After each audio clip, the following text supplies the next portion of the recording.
Hello students, आज हम कक्षा 10वीं के विकास गणित प्रायोगिक पुस्तिका में भाग 2 के कृति अर्थात एक्टिविटी देखने वाले हैं। और यह एक्टिविटी आपके इस बुक अर्थात प्रयोग के लिए ही महत्वपूर्ण नहीं है, बल्कि बोर्ड एग्ज़ाम के लिए भी महत्वपूर्ण है।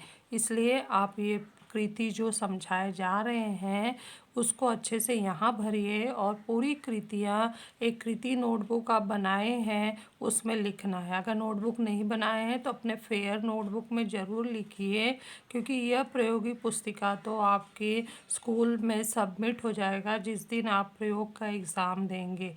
इसलिए फेयर बुक में ये सारे एक्टिविटी जो बताए जा रहे हैं उसे ज़रूर लिख लेना। वह गणित 2 अर्थात भूमिति के बोर्ड एग्ज़ाम में पूछे जाएंगे। तो चलो सबसे पहले हम एक्टिविटी देखते हैं। पहले पार्ट का जो एक्टिविटी है उसमें आज का डेट आप लोगों को लिख लेना है जिस दिन आप लिख रहे हैं, और उसमें से जो ये कृतियाँ कोण समद्विभाजक का है वो कट है। और इसके बाद जो है ये जो दूसरी कृति है कोको कसौटी पर आधारित है, तो ये आप स्क्रीनशॉट लेकर लिख लीजिए। बहुत ही आसान है, समझाने में यहाँ पे समय जाएगा, वीडियो लंबा हो जाएगा। और कोई डाउट हो तो आप मुझे व्हाट्सएप या कमेंट बॉक्स में पूछ सकते हैं, मैं तुम्हें समझाने की कोशिश ज़रूर करूँगी।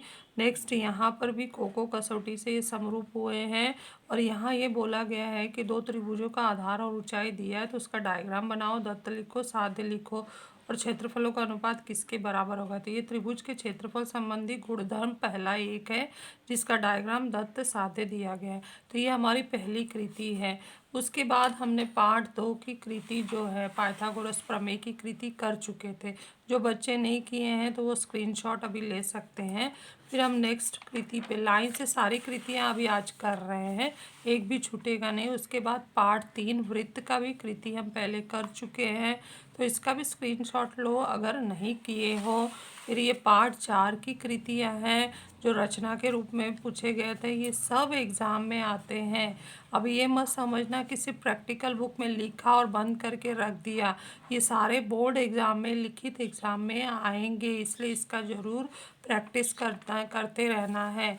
इसके बाद हम देख रहे हैं पार्ट 5 निर्देशांक भूमिति में बाकी सब ढाल से संबंधित होने से कट है, तो सिर्फ आप लोगों को पहली वाली कृति करना है जिसमें दूरी सूत्र लगाया गया है। तो ये यहाँ हल किया गया है, इसका स्क्रीनशॉट लेकर हल कर लीजिए।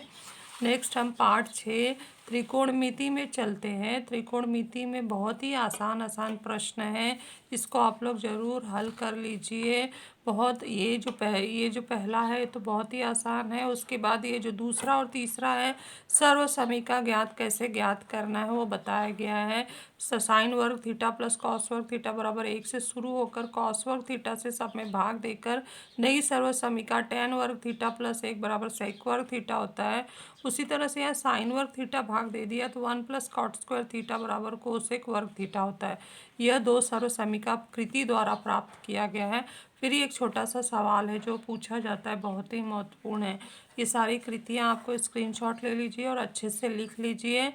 और उसके बाद हमारा पार्ट 7 तो कैंसिल होने की वजह से ये कृतियाँ हम नहीं करेंगे, और पूरा ये प्रयोग पुस्तिका भर लोगे तो आपका जिस दिन एग्ज़ाम होगा उस दिन आपको ये आप पूरा कृतियाँ भर लिए हैं जो आपका 5 से ज़्यादा है, लेकिन उसमें से बेस्ट 5 कृति चेक किए जाएंगे टीचर द्वारा, और आप लोग को उसमें 2-2 नंबर दे के जितना भी अगर राइट है तो उसके हिसाब से 10 में से कितना प्राप्त हुआ वो दिया जाएगा।